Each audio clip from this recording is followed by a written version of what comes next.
Before you watch the video, please hit the subscribe button and the bell icon so you will be updated with the latest video.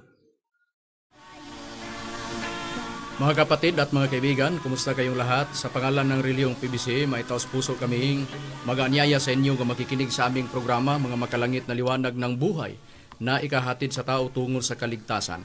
At ito po ang inyong lingkod, kapatid na Hermogenes Macarayo, ay umaasa na sana ang pagpapala ni Master ay sumasa inyo at bigyan kayo ng mabuti at malusog na pangangatawan o malinaw na pag-iisip upang sa ganon ay lubos ninyong maunawaan ang mga katotohanan nga pag-aralan natin ngayon. Mga katotohanan nga lahat nakasulat sa Biblia, at kung meron mang mga referensya nga aming babasahin, ito ay binabasa namin upang hindi sumalungat sa banal na aklat o kasulatan.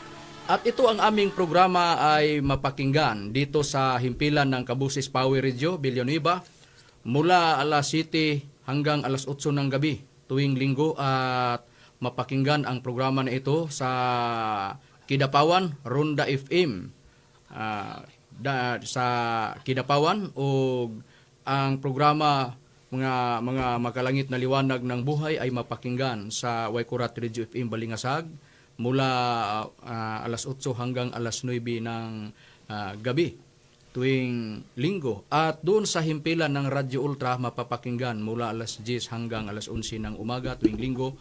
At doon sa himpilan ng RPN DXKO mapakinggan ang programa mula alas 12 ng tanghali hanggang alauna ng hapon tuwing linggo. At ang aming programa ay mapapakinggan ng 29 na mga himpilan sa iba't ibang dako ng Mindanao at Visayas. At ngayon makakasama pa natin ang mga kapatid na mga ministro sa PBCM. Magandang gabi po sa iyong lahat, mga kaibigan at mga magulang. Ito po muli ang iyong lingkod, kapatid Richard Ipidad, sa palatuntunan ng PBCM ay siyang daan ng buhay. Hangad po namin sa inyo nga tayong lahat ay magkakasama sa darating na panahon, at magpakilala po ang mga kasamang ministro. Kumusta po sa inyo mga minamahal naming tagapanood at tagapagsubaybay? Ito ang inyong lingkod, kapatid na Robert Jan Maturan Ipidad, na magbigay sa inyo ng aral patungo sa katotohanan na nakasulat sa Biblia. At ibigay ko pa kayo sa iba pang ministro. Kamusta po sa inyo mga kapatid? Ito po yung lingkod, kapatid na Junrel Malinaw, at isa din po ako ngayon sa makakasama ninyo sa ating pag-aral ng makatotohanan. At ibibigay ko po pa kayo sa iba pa naming samahang ministro. Kamusta kayo mga kaibigan at mga kapatid? Ito pong iyong lingkod ay kapatid Romey Rama Camus, makapaghatid kaninyo sa mga katotohanan. At ngayon, magpakilala pa ang iba pang mga ministro. Kamusta mga kapatid at mga kaibigan? Ito po inyong lingkod, kapatid na Jistril Macarayo, at ngayon ibibigay ko pa kayo sa ibang pang mga ministro. Kamusta po kayo mga kapatid? Ito po ang inyong lingkod, kapatid na Jiggy Macarayo, at isa din po ako ngayon sa mga kasama niyo sa pag-aaral ng mga katotohanan. At marami pong salamat sa mga lahat na mga sumusubaybay ng aming programang Makalangit na Liwanag ng Buhay, at ibibigay ko po kayo kay kapatid na Macarayo upang talakayin ang paksa o tema. Sa ngayon, sa hindi pa tayo papunta sa tatalakayin nating tema, ay binabati natin ang lahat ng mga kapatid dyan sa Cavite, ng mga bagong kaanib sa PBCM, at doon sa Batangas, sa mga bagong kaanib sa relihiyong PBCM, at doon sa Bicol, ang nanonood sa Facebook at sa YouTube, nga si Jerome Laka, at sa lahat ng mga kapatid dyan sa Cotabato at Kidapawan, at sa lahat ng mga nanonood sa Facebook at sa YouTube, at nakikinig sa programa natin sa Kabusis Power Radio o dito sa Ronda FM Kidapawan. Magandang panunood mga kapatid at mga kaibigan sa programa Mga Makalangit na Liwanag ng Buhay. At ito ang aming gamitin sa pangangaral ngayong gabi, kasi mayroong mga kapatid na bagong kaanib sa relihiyong PBCM na humihingi na sana o nais nila na ang gamitin natin nga pangangaral ay ang wikang Pilipino o Tagalog, at ibibigay natin sa kanila. Ang hinihingi nila, hindi tayo gumagamit sa wikang Pilipino sa ating programa kung wala ang mga hiling o hinihingi sa mga bagong kaanib sa relihiyong PBCM.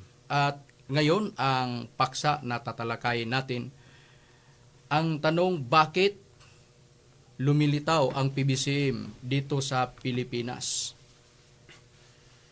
Ang PBCM ay lumitaw sa Pilipinas o sa bansa ng Pilipinas kasi mayroong hula na ito ang hula, ang katuparan ay natupad sa PBCM.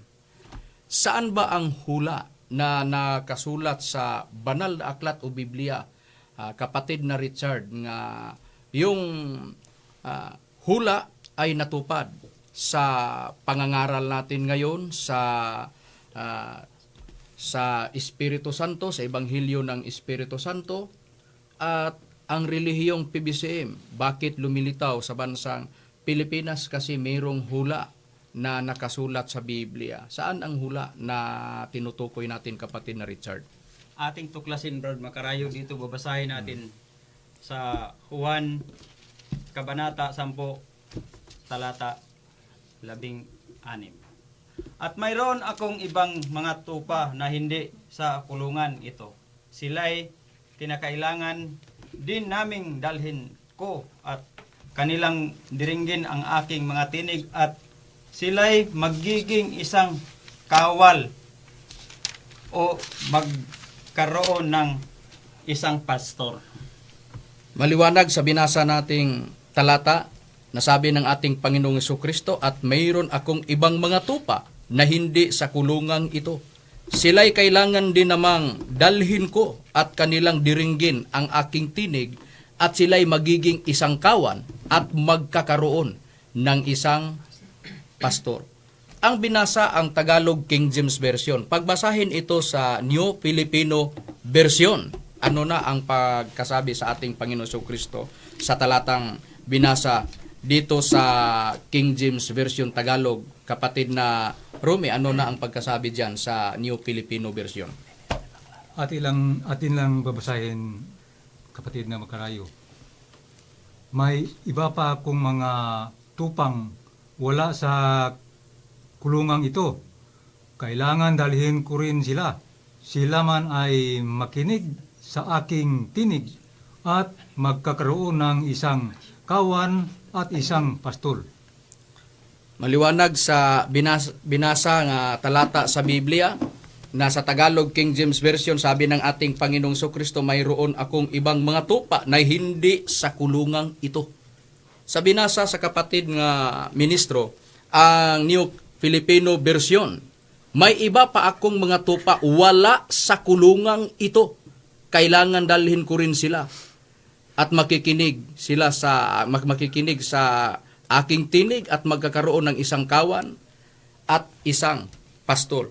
Dito naman sa Tagalog King James Version, sila'y kailangan din namang dalhin ko at kanilang diringgin ang aking tinig at sila'y magiging isang kawan at magkakaroon ng isang pastor. Ito ang nabasa natin na nakasulat sa Biblia. Sabi ng ating Panginoong Jesucristo, may iba siyang mga tupa na wala sa kulungang ito o hindi sa kulungang ito. At magkakaroon ng isang kawan. Sila'y maging isang kawan. Ang tanong, kailan sila maging isang kawan? Ang sagot, sa darating na panahon. Ano ang patutuo diyan, kapatid na diyan sa sinabi ko nga sa hinaharap magkakaroon sila ng isang kawan at isang panon? Babasahin lang po natin dito sa Easy to Read Version, John, Kabanata 10, talatang 16. May iba pa akong mga karnero. Wala sila sa inyong grupo. Kailangan niyo silang papasukin at sila'y makikinig sa akin. Dahil pagdating ng panahon, magkakaroon ng isang grupo na may isang tagapagbalantay lamang. Maliwanag sa binasa nating talata sa Biblia na ang sabi naman na sa hinaharap ay maging isang panunsila at maging isang pastor. Ang nabasa natin sa Biblia, mayroong mga tupa. Mayroong mga tupa na wala sa kulungang ito o hindi sa kulungang ito.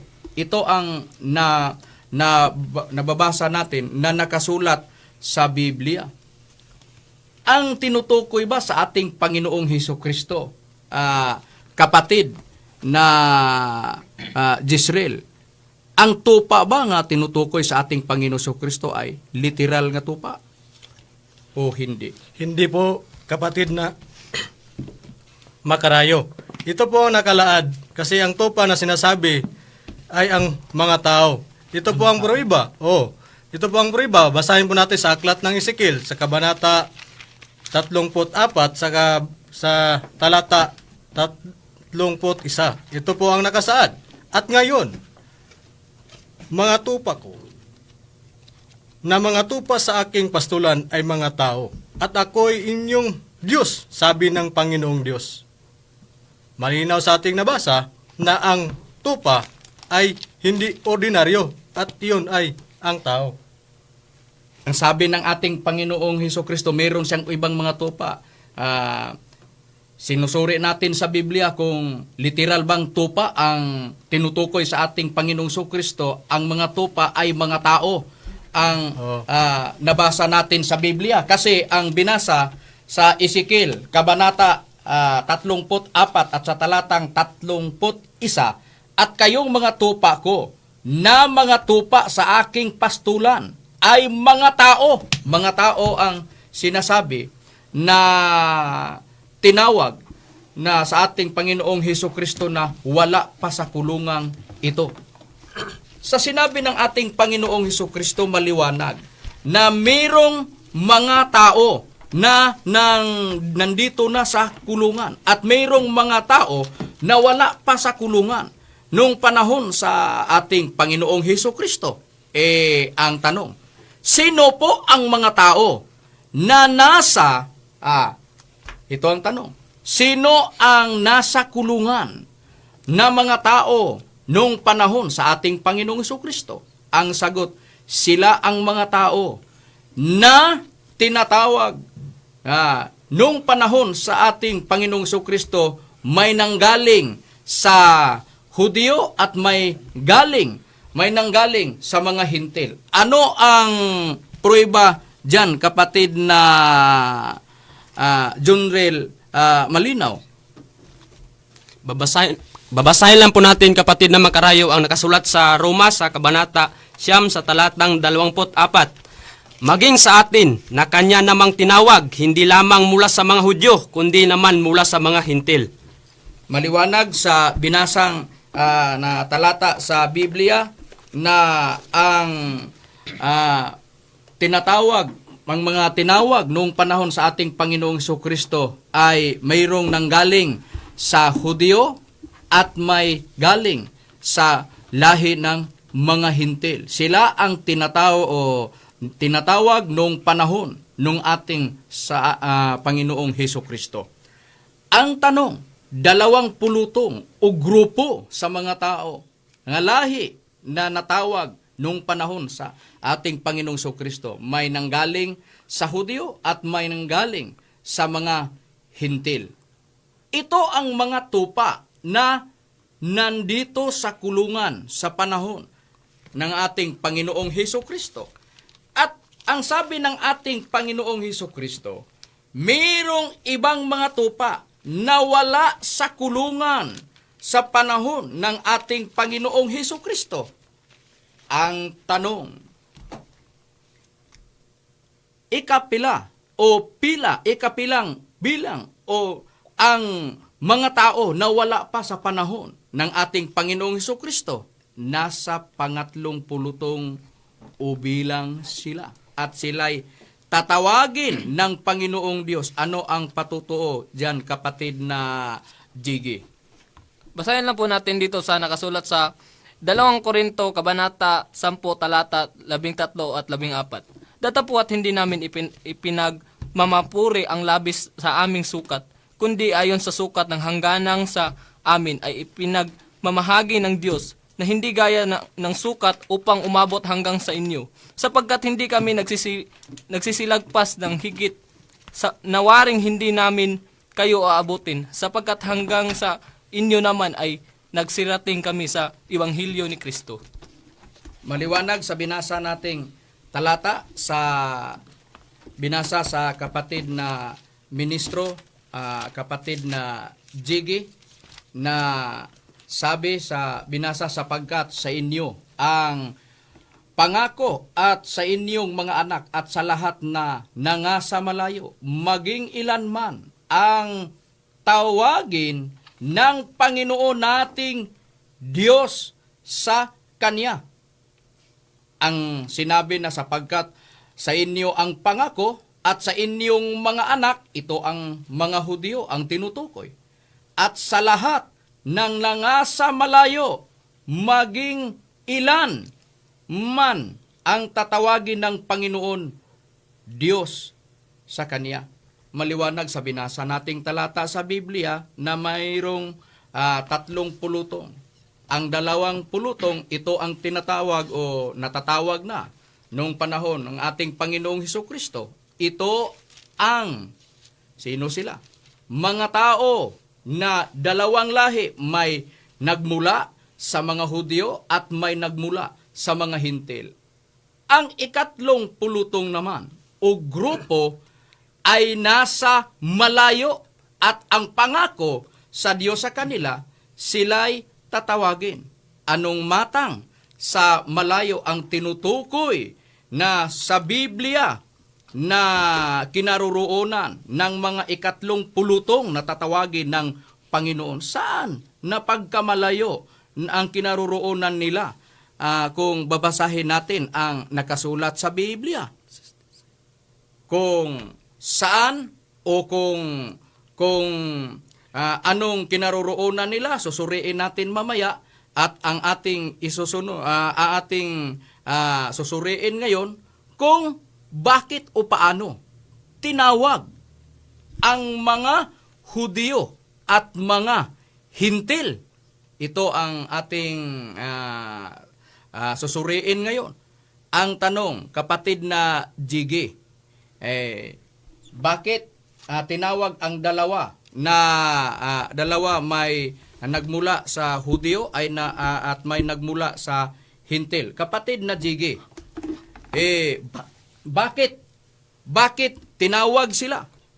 Tinawag sila dahil upang sila'y mangangaral sa Ibanghilyo ng ating Panginoong Hesukristo. Dito sa 2 aklat, binasa mo kanina, kapatid na Jiggy, na mayroong sukat na ibinigay sa Diyos doon sa mga tinatawag sa panahon ng ating Panginoong Hesukristo, ang mga Hudyo at mga Hintil. Tinawag sila upang sila'y mangaral sa Ibanghilyo. Ano ang prueba diyan, kapatid na Rumi, kung kapatid na Richard?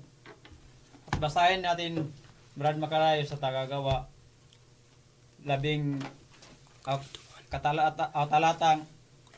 kabanatang 16 at talatang 10.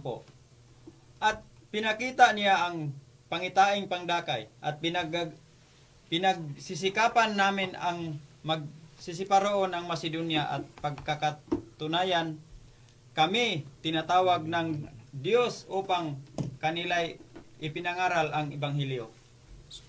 Maliwanag sa binasa talata Biblia na ang sabi naman na sa binasa sa kapatid na ministro na Richard Impidad, at pagkakita niya sa pangitain, pagdakay, pinagsisikapan naming magsiparoon sa Macedonia na pinatutunayang nami tinawag ng Diyos upang sa kanila'y ipangangaral ang Ibanghilyo. Maliwanag sa binasa na talata kung tinawag man ang mga Hudyo at mga Hintil upang sila'y mangangaral sa Ebanghelyo. Anong Ebanghelyo na ipinangangaral ng mga apostoles o apostol ng ating Panginoong Hesukristo?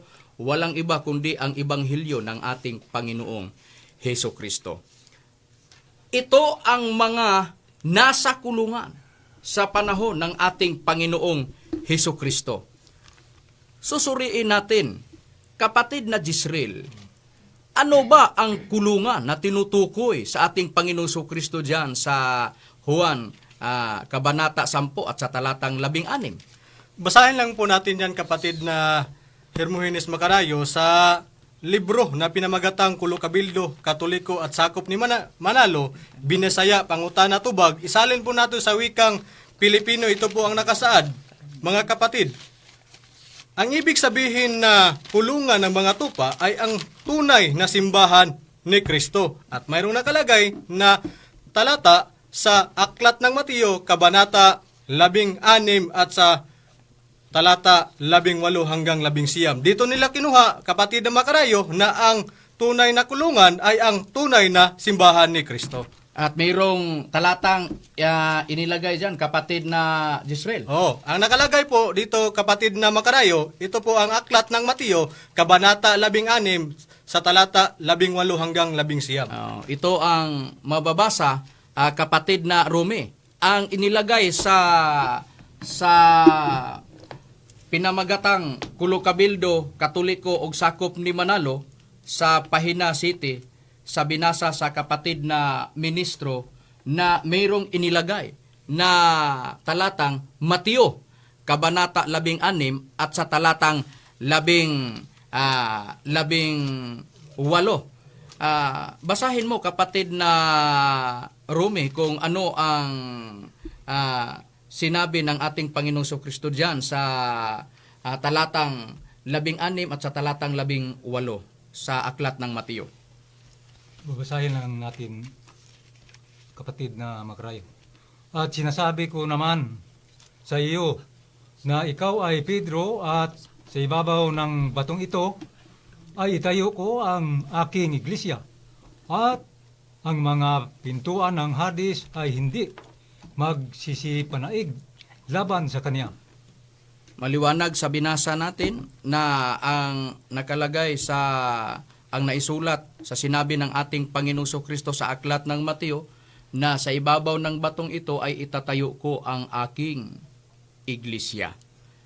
Ito ang tinutukoy na kulungan sa mga tupa ng panahon sa ating Panginoong Hesukristo diyan, nasasakop ang mga usangkap, ang mga tinatawag sa panahon ng ating Panginoong Hesukristo, may galing sa mga Hudyo at may galing sa mga Hintil, sa binasa nating talata sa Biblia. At dito sa Aklat ng Kolosas, Kabanata 1 at sa talatang 18, sabi ni Apostol na si Pablo, at siya ang tinutukoy ni Apostol Pablo, ang ating Panginoon Hesukristo, ang ulo ng katawan sa makatuwid bagay ng iglesia, na siya ang pasimula, ang panganay sa mga patay, upang sa lahat ng mga bagay ay magkakaroon siya ng kadakilaan.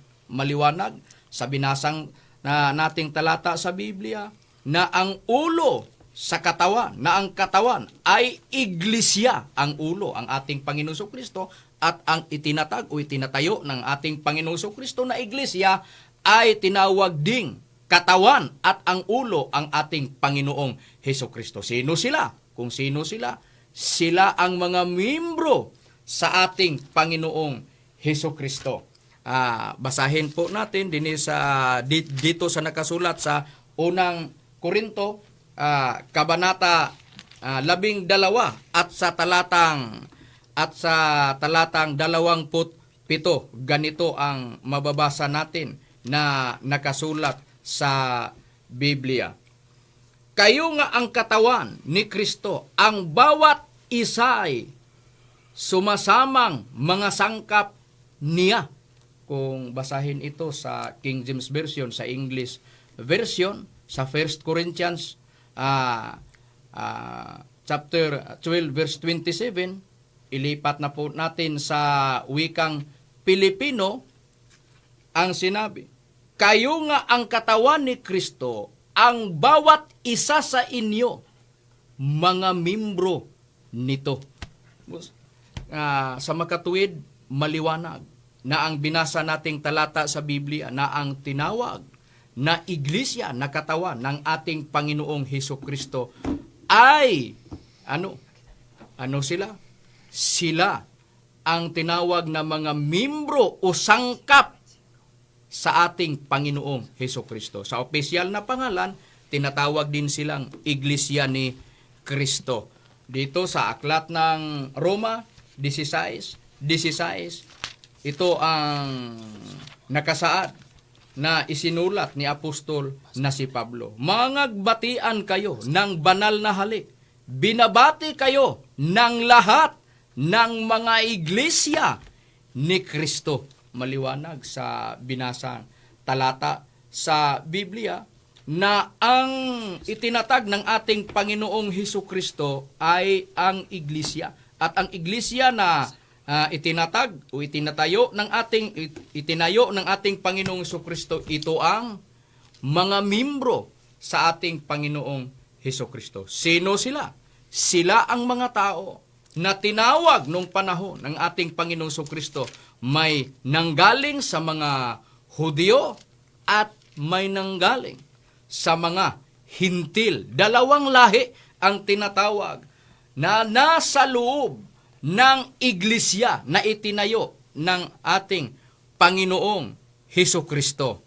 At ngayon, ang susuriin natin, ang tinutukoy na ikatlong pulutong na wala pa sa panahon nung ang mga Hudyo, mga Hintil, tinawag ng ating Panginoong Hesukristo upang kaniya maging membro sa ating Panginoong Hesukristo o sangkap sa katawan na ang katawan ay ang iglesia na ang nagtayo ang ating Panginoong Hesukristo. Ano ang kinaroroonan? Kapatid na Jige, ano ang kinaroroonan sa mga tupa o mga tao na wala pa sa panahon ng ating Panginoong Hesukristo? Kapatid na Jige, ako na ang magbasa sa aklat ng Gawa, Kabanata 2 at sa talatang 30. Ganito ang nakasaad.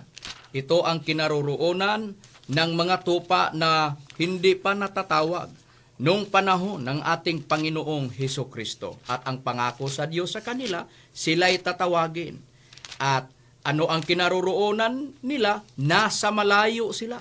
Dito sa aklat ng Gawa, Kabanata 2 at sa talatang 30.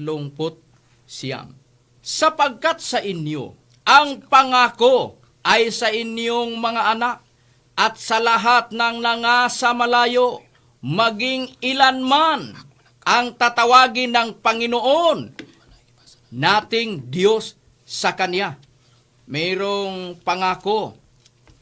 Ito ang tinutukoy sa inyo. Ito ang mga Hintil. At mga inyong mga anak, ito ang tinawag na mga Hintil noong panahon ng ating Panginoong Hesukristo. At ito ang binasa natin sa aklat ng Roma, Kabanata 9 at sa talatang 24 na tinawag ang dalawang lahi, may nanggaling sa Hudyo at may nanggaling sa Hintil. At ang nabasa natin sa Biblia, at sa lahat, ito ang pangatlong pulutong o ikatlong grupo ng mga tao. At sa lahat ng nangasa malayo, maging ilan man ang tatawagin ng Panginoon nating Diyos sa Kanya. Maliwanag sa binasang talata sa Biblia na ang pangatlong pulutong o grupo ng mga tao hindi pa natatawag noong panahon ng ating Panginoong Hesukristo. Hindi sila nakasama ng mga Hintil at mga Hudyo noong panahon na sila'y tinawag ng ating Panginoong Hesukristo. Nasa malayo sila. anong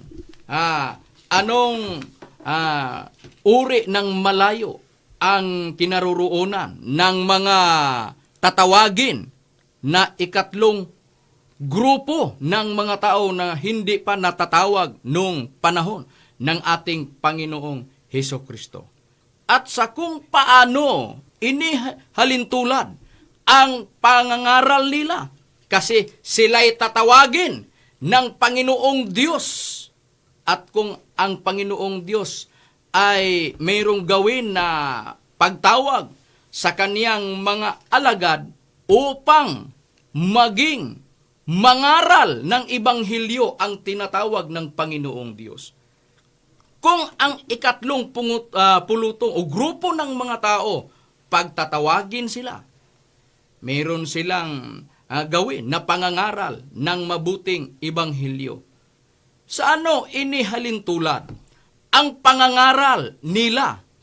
Kung sila'y mangangaral, kasi tatawagin sila ng Panginoong Diyos, kapatid na dyan. At anong uri na malayo ang kinaroroonan nila? Atin lang po yung mabasahin dito sa mga kawikaan. Kabanata 25, talatang 25. Kung paano ang malamig na tubig sa uhaw na kaluluwa. Gayon ang mga mabuting balita na mula sa malayong silangan. Malayong bali. Mula sa malayong lupain.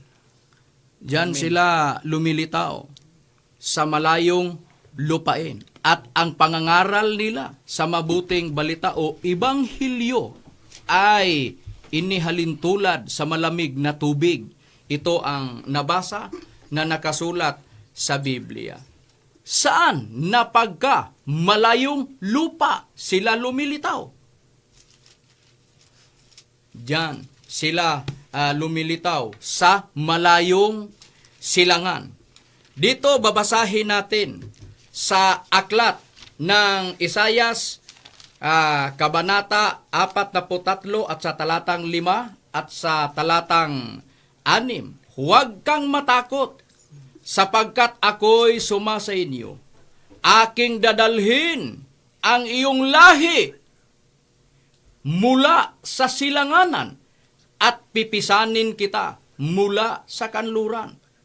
Sa talatang binasa natin sa 5, mayroong dadalhin na lahi sa silangan at pipisanin o titipunin sa Panginoong Diyos. Sa 6, aking sasabihin, sa hilagan bayaan mo, sa hilagaan bayaan mo, at sa timugan huwag mong pigilin. Dalhin mo rito ang aking mga anak na lalaki na mula sa malayo at ang aking mga anak na babae na mula sa wakas ng lupa. Sino ang lahi na dadalhin ng Panginoong Diyos at pipisanin o titipunin sa silangan? Ito ang mga anak na lalaki mula sa malayo at mga anak na babae mula sa sa wakas ng lupa. Maliwanag na ang tatawagin ng Panginoong Diyos nga hindi pa natatawag noong panahon ng ating Panginoong Hesukristo, walang iba. Ito ang lahi ng mga tao. Nasa malayong silangan sila.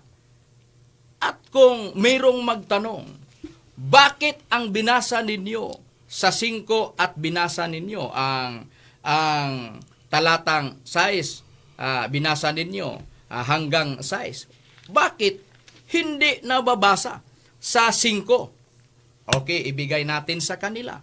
Basahin natin ang salin ni James Moffat translation sa wika na pong Pilipino sa 43:5. Mula sa malayong silangan, dadalhin ko ang iyong lahi at mula sa kanluran, titipunin kita. Maliwanag sa binasa nating talata sa Biblia. Kahit sa talatang 5, lumitaw na. Maliwanag na ang tinawag na dako na kinaroroonan ng mga tao hindi pa natatawag nung panahon ng ating Panginoong Hesukristo. Nasa malayo silang silangan. At ang pangako sa Diyos sa kanila, sila'y titipunin o pipisanin. Saan sila titipunin ng Panginoong Diyos? Sa malayong silangan. Ito ang nabasa natin na nakasulat sa Biblia. At kung susuriin natin sa ibang wika o salita, sa Hebro, ano ang itinumbas ng salitang silangan sa Hebro? Basahin natin ang Smith's Bible Dictionary sa pahina 144 by William Smith. Basahin natin sa sali na pong wikang Pilipino. Silangan, ang mga terminong Hebro na naglalarawan ng silangan at nagkakaiba-iba sa isipan at maging sa paggamit sa isang may hangganang lawak. Ang kidim, una, ay tumpak ng nanangahulugan, yaong nasa unahan o nasa harap ng isang tao at ginagamit upang tumutukoy sa silangan mula sa kaugaliang pagpihit sa naturang direksyon kapag inilalarawan ang mga paghihimatong ng kumpas sa harap, likod, ang kanan at kaliwa na kinakatawan ng silangan, kanluran, timugan at hilagaan ayon sa pagkakasunod-sunod. Muli, ang kidim ay dako o bansa na nasa pinakamalapit na unahan ng isa pang dako o bansa sa isang pasilangang direksyon. Dahil dito, ang kasunod na paggamit ng salita bilang isang pangalang pantangi tungo sa mga lupaing pinakamalapit sa Palestina, pasilangan, alalaong bagay ang Arabia, Mesopotamia at ang Babylonia. Sa kabilang dako, ang misrak ay ginagamit upang tumukoy sa malayong silangan na may hindi singtiyak na tinutukoy. Isayas 41:2-25. Isayas 43:5. Isayas 46:11. Mga kapatid at mga kaibigan at mga giliw na tagapakinig sa aming programa, mga makalangit na liwanag ng buhay. Ayon po sa nagsisipag-aral sa wika ng Biblia, ang mga terminong Hebro na naglalarawan ng silangan ay nagkakaiba-iba sa kaisipan. Mayroong kidim at mayroong misrak. Ang kidim ay dako o bansa na nasa pinakamalapit na unahan ng isa pang dako o bansa sa isang pasilangang direksyon. Sa kabilang dako naman, ang misrak ay ginagamit upang tumutukoy sa malayong silangan. Mga kapatid at mga kaibigan at mga giliw na tagapakinig o nanonood sa aming programa, mga makalangit na liwanag ng buhay. Nais lang po namin na inyong mapansin ang isa sa mga talata na binasa namin na naglalarawan sa malayong silangan na tinumbasan sa salitang Hebro, misrak, na ang tinutukoy ay malayong silangan. Ito ang Isayas 43:5. Maliwanag sa binasa natin na diksyonary at sa talatang binasa natin na hula sa Isayas 43:5. Sa makatuwid, maliwanag na ang dako na kinaroroonan at lumitaw ang mga tao na mangangaral ng Ibanghilyo na ini halintulad ng malamig na tubig nasa dakong malayong silangan. Sila mangangaral sa Ibanghilyo. Ang mga tao na hindi pa natatawag nung panahon ng ating Panginoong Heso Kristo. Ito ang nababasa natin na talata sa Biblia. Ngayon, susuriin natin sa Biblia, kapatid na Junril Malinaw. Mayroon bang inilalarawan ang Biblia kung ano ang tinawag na silangan nga malayo o malayong silangan, kapatid na Junril? Meron po, kapatid na makarayo. Babasahin lang po natin ang aklat ng Isaiah sa Kabanata 24 sa talatang 15 hanggang 16. Kaya't luwalhatiin ninyo ang Panginoon sa silanganan, sa makatuwid bagay ang pangalan ng Panginoon ng Diyos ng Israel. Sa pulo ng dagat, mula sa kaduluduluhang bahagi ng lupa ay nakarinig kami ng mga awit, kaluwalhatian sa makatuwid, ngunit aking sinabi, namamatay ako, namamayat ako sa abak ko, ang manggagawang taksil ay nagsisigawa ng may kataksilan. Oo, ang manggagawang taksil ay nagsisigawa ng may lubhang kataksilan.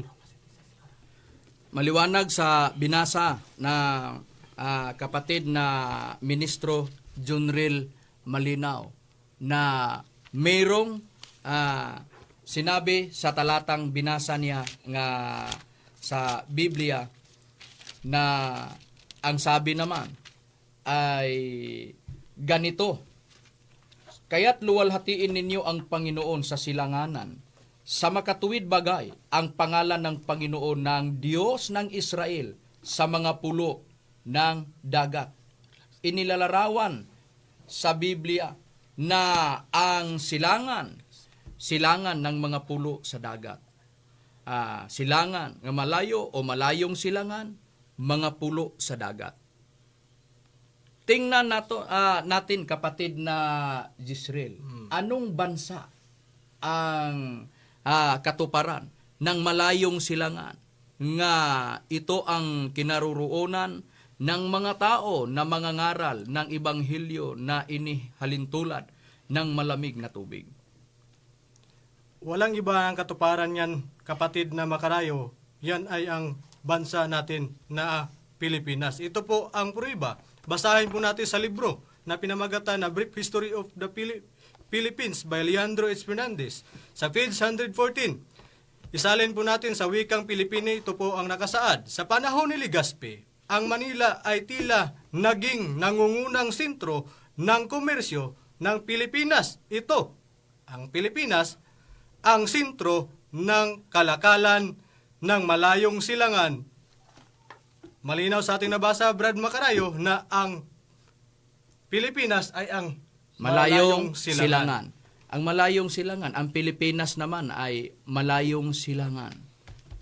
Ang bansa na Pilipinas ay malayong silangan at doon sa binasa kanina sa kapatid Junril Malinaw, ang malayong silangan ay inilalarawan na mga pulo sa dagat. At sa aklat na pinamagatang Philippine History by Gregorio Imsaide o Sonia Imsaide sa pahina 5, inilalarawan na ang Pilipinas ay mayroong 7,107 na isla. At ito ang Pilipinas, ang pinakamalaking arkipelago ng mundo at maraming mga isla. Ito ang nababasa na nakasulat sa mga aklat na binasa natin at sa hula na nakasulat sa banal na aklat. At ngayon, susuriin natin, ang mga tao ba na nasa malayong silangan, pag sila'y mangangaral, ito ang tanong, ang ipinangangaral ba nila ay ang Ibanghilyo ng ating Panginoong Hesukristo? Sama sa ipinangangaral ng mga apostol ng ating Panginoong Hesukristo? Ang sagot po ay hindi. Kasi ang mga totoong tagapaglingkod ng ating Panginoong Hesukristo ay nagsasabi. Ano ang sinasabi nila? Ang sinasabi nila ang kanilang pangangaral sa pangalan ng ating Panginoong Kristo nung sila ay tinatawag ng ating Panginoong Kristo upang ipangaral ang ebanghelyo ng ating Panginoong Kristo at ang kanilang ipinangangaral na ebanghelyo. Ito ang ebanghelyo ng ating Panginoong Kristo. Ibig sabihin, ang ipinangangaral nila nga pangalan ay ang pangalan ng ating Panginoong Hesus Kristo. Basahin ko po ang aklat na dito sa New Filipino Version. Sa aklat ng Kolosas, kabanata 1 at sa talatang 27 at sa talatang 28. Niloob ng Diyos na ihayag sa mga hintil ang dakila at kamanghamanghang hiwagang ito. Sumainyo si Kristo kaya nagkaroon kayo ng pag-asa sa kaluwalhatian. Ipinangangaral namin siya. Ulitin ko. Ipinangangaral namin siya, ang ating Panginoon Kristo. Pinaalalahanan namin at tinuturuan ang buong kaya ang bawat isa upang maiharap namin sila kay Kristo ng walang kapintasan. Maliwanag sa binasa nating talata, sinabi ni Apostol na si Pablo na ang ipinangangaral nila na pangalan, walang iba kundi ang ating Panginoong Hesus Kristo. Ang tanong, patuloy ba na ipinangangaral ang pangalan ng ating Panginoong Hesus Kristo? Hindi naman kami na mga ministro sa PBCM ang sasagot diyan, kundi si Apostol na si Pablo. Ulitin ko ang tanong. Patuloy ba ang pangangaral ng mga apostol ng ating Panginoong Hesus Kristo? Hayaan ta. Si Pablo ang magsagot. Ang sagot ni Apostol na si Pablo sa Biblia na maayong balita Biblia sa Cebuano Catholic Bible. Ilipat na po natin sa pagbasa sa wikang Pilipino. Sa unang Korinto, kabanata 13 at sa talatang 9, dahil ang ating karunungan at inspiradong mensahe ay hindi perpekto. Pero kapag dumating na ang perpekto o ganap, mawawala ang di perpekto o ganap. Maliwanag sa binasa nating talata sa Biblia. Ang sagot ni Pablo, merong mensahe nasa kanila na hindi perpekto at mawawala. Ito ang sinasabi ni Pablo, hindi sa amin. Ang mga ministro sa PBCM. Ang tanong, ano ang mensahe na nasa kanila na mawawala? Kasi hindi perpekto. Dito sa aklat ng Roma, kabanata 10 at sa talatang 17, sa maayong balita Biblia sa Cebuano, sa Katoliko nga Biblia, isali na po natin sa wikang Pilipino o Tagalog. Roma 10:17, sa makatuwid, ang pananampalataya ay nagmumula sa pakikinig sa mensahe at ang mensahe ay nagmumula sa pangangaral kay Kristo. Maliwanag. Ito ang dahilan, mga kapatid at mga kaibigan. Bakit ang mga ministro sa PBCM hindi kami nangangaral sa ebanghelyo ng ating Panginoong Hesus Kristo? Ang ipinangangaral namin na ebanghelyo, hindi ang ebanghelyo ng ating Panginoong Hesus Kristo, kasi ito ang nabasa natin sa Biblia. Ito ang nakasulat sa Biblia. Tinutupad lamang namin ang nasusulat sa Biblia na ang pangangaral ng ating Panginoong Kristo ay hindi magpatuloy. Kasi sabi ni Apostol nga si Pablo, ang totoong tagapaglingkod o alagad ng ating Panginoong Kristo na si Apostol Pablo, nagsabi na ang kanilang pangangaral sa ebanghelyo ng ating Panginoong Hesus Kristo ay mawawala. Kasi hindi perpekto o hindi lubos o ganap. Mayroong ebanghelyo Ito na. Mayroong ibanghilyo na kapalit sa ibanghilyo ng ating Panginoong Hesukristo. Ano ang kapalit sa ibanghilyo ng ating Panginoong Hesukristo? Walang iba, kundi ito ang ganap na ibanghilyo. Ang tanong, ang ibanghilyo ba nakahalili o kapalit sa ibanghilyo ng ating Panginoong Hesukristo ay ang pangangaral sa ibanghilyo ng pangalan ng ating Panginoong Jehova? Ang sagot ay hindi. Kasi ang ating Panginoong Jehova mismo ay nagsabi na hindi na ipangangaral pa ang kaniyang pangalan. Meron ba tayong mababasa, kapatid na Richard, diyan sa Biblia? Mayroon po, Brad Macarayo. At basahin natin dito sa Jeremias 11:31, talatang 31 kama 34. Narito ang mga araw na dumarating, sabi ng Panginoon, na ako'y nagkikipagtipan ng panibago at sa sambayanan ng Israel at sa sambahayan ng Huda. At Basahin ang 34 na talata, kapatid na Richard. Ano ang sinabi? At hindi na magtuturo bawat isa sa kanila sa kaniyang kapwa at bawat tao sa kaniyang kapatid o pagsasabi, iyong kilalanin ang Panginoon. Kahit na hanggang dyan lang ang pagbasa mo, kapatid na Richard, maliwanag na ang sinasabi naman ni Propeta Jeremias na ang Panginoon ay nakikipagtipan ng pinabago sa sangbahayan ni Israel at sangbahayan ni Juda, at ang tipan na ginawa ng ating Panginoon. Kung basahin ito sa Cebuano King James Version, ang Panginoon ay Jehova ang tinutukoy. Ang ginawa naman ng ating Panginoong Jehova, mayroon siyang tipan, na ang tipan niya hindi na ituturo ang bawat isa, hindi na magtuturo bawat isa sa kanila sa kaniyang kapwa, at bawat tao sa kaniyang kapatid na magsasabi, iyong kilalanin ang Panginoon o Jehova. Ito ang nabasa natin sa nakasulat sa Biblia.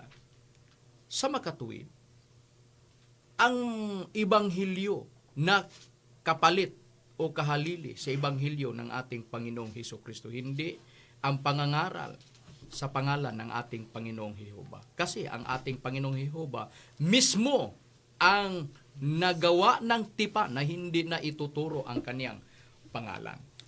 Ang tanong, ganito, kung hindi pangangaral sa pangalan ng ating Panginoong Jehova ang kapalit sa pangangaral ng ibanghilyo ng ating Panginoong Hesukristo, anong ibanghilyo ang kahalili o kapalit sa ibanghilyo ng ating Panginoong Hesukristo? Ang sagot, walang iba kundi ang ibanghilyo ng Espiritu Santo. At mayroong mga tao na kakasangkapanin ng Panginoong Diyos upang ipangaral ang mabuting ibanghilyo ng Espiritu Santo.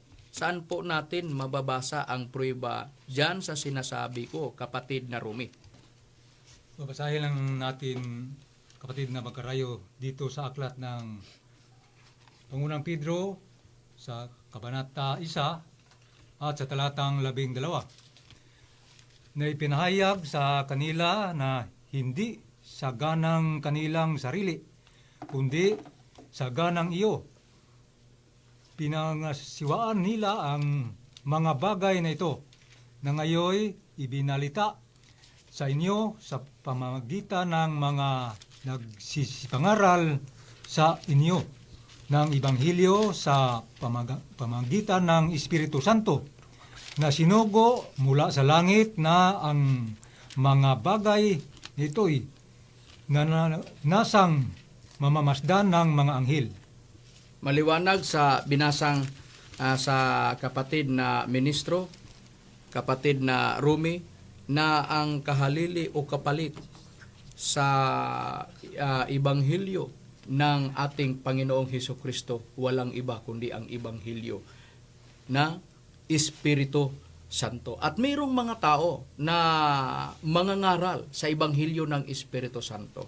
At walang iba ang katuparan sa mga taong nangangaral sa Ibanghilyo ng Espiritu Santo na tupad sa mga ministro sa PBC. Maniwala man kayo o hindi, ito ang totoo na ang Ibanghilyo na lumitaw dito sa bansang Pilipinas na malayong silangan, walang iba kundi ang Ibanghilyo ng Espiritu Santo at ang nangangaral at ang tagapangaral ng Ibanghilyo sa Espiritu Santo walang iba kundi ang lahat ng mga ministro sa PBCM. At sa kasamahan namin na mga bagong kaanib sa relihiyong PBCM at sa mga kapatid na mga misyonarya o mga misyonaryo na nangangaral sa Ibanghilyo sa Espiritu Santo sa iba't ibang dako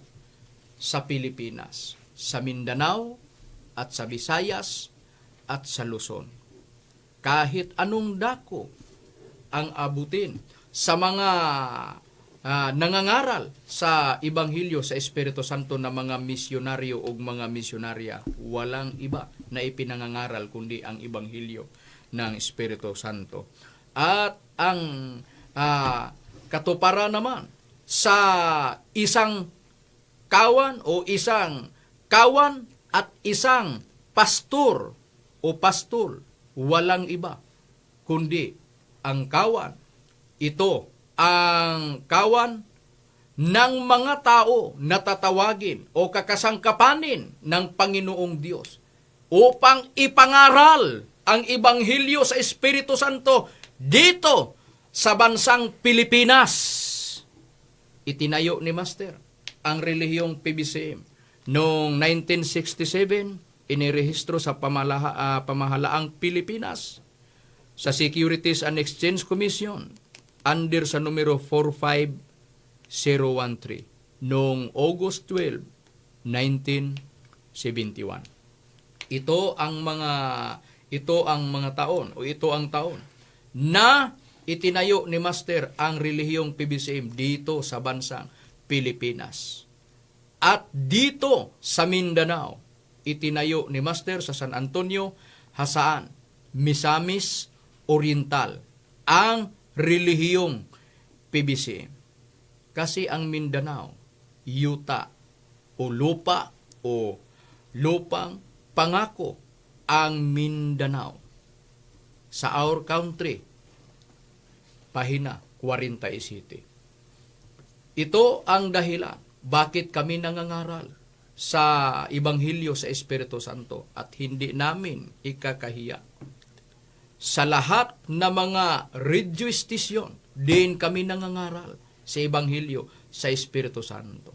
Kasi ito ang katuparan sa hula sa Biblia, sa Isayas 43:5 at sa Juan 10:16 at sa Gawa 2:39.